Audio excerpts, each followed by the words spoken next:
Team India star player Rohit Sharma దూకుడు మీదున్నాడు. వన్డేల్లో super form ను కొనసాగిస్తున్నాడు. రాంచీ వన్డేలో అభిమానుల అంచనాలకు తగినట్టే రాణించాడు. ఆస్ట్రేలియాతో సిరీస్లో మాదిరిగానే కాన్ఫిడెంట్ గా బ్యాటింగ్ చేశాడు. చూస్తుండగానే హాఫ్ సెంచరీ సాధించాడు. వరుసగా 3వ ఇన్నింగ్స్లో 50కి పైగా పరుగుల చొప్పున కొట్టాడు.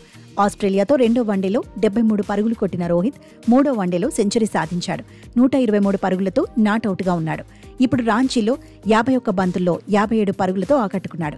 హిట్ మ్యాన్ ఇన్నింగ్స్లో 5 4లు 3 సిక్సర్లు ఉన్నాయి. 111.76 స్ట్రైక్ రేట్తో రోహిత్ పరుగులు సాధించాడు. రాంచీలో హిట్ మ్యాన్ వరల్డ్ రికార్డు అందుకున్నాడు. వన్డేల్లో ఎక్కువ సిక్స్లు కొట్టిన ఆటగాడిగా రికార్డు సృష్టించాడు. పాకిస్తాన్ మాజీ ఆటగాడు షాహిద్ అఫ్రీది పేరుతో ఉన్న రికార్డును బ్రేక్ చేశాడు. ప్రేనెలెన్ సుబ్రాయన్ వేసిన ఇన్నింగ్స్ 15వ ఓవర్లో తొలి బంతికే రోహిత్ సిక్సర్ బాదాడు. సిక్స్ల పరంగా 350 మార్కును అందుకున్నాడు. ప్రేనెలెన్ సుబ్రాయన్ వేసిన ఇన్నింగ్స్ 15వ ఓవర్లో రెండో బంతిని కూడా సిక్సర్గా మలిచాడు.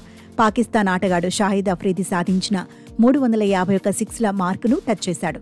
అయితే హాఫ్ సెంచరీ ముగిశాక మార్కో యాన్సన్ బౌలింగ్లోనూ సిక్సర్ బాదాడు.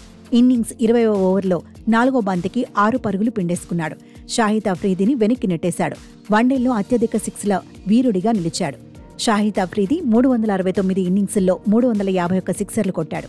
అఫ్రీది కంటే 100 తక్కువ ఇన్నింగ్స్ల్లోనే రోహిత్ ప్రపంచ రికార్డును అందుకున్నాడు. అయితే వన్డేల్లో అఫ్రీది 6,892 బంతులు ఎదుర్కొన్న ప్రతి 19.6 బంతులకు ఒక సిక్సర్ చొప్పున సాధించాడు.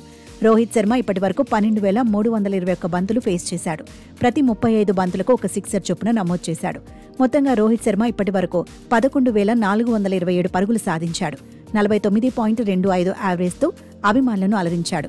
ఇందులో 33 సెంచరీలు, 60 హాఫ్ సెంచరీలు ఉన్నాయి. Strike rate 92.74. ఓవరాల్గా 3 ఫార్మాట్లలో కలిపి ఎక్కువ సిక్సర్లు కొట్టిన ఆటగాడిగాను రోహిత్ శర్మ కొనసాగుతున్నాడు. 3 ఫార్మాట్లలో కలిపి హిట్ మ్యాన్ 645 సిక్సర్లు కొట్టాడు. వచ్చే వన్డే వరల్డ్ కప్ వరకు కొనసాగితే సిక్స్ల్లో 700 మార్కును అందుకోవడం ఖాయమని ఫ్యాన్స్ ఫిక్స్ అవుతున్నారు.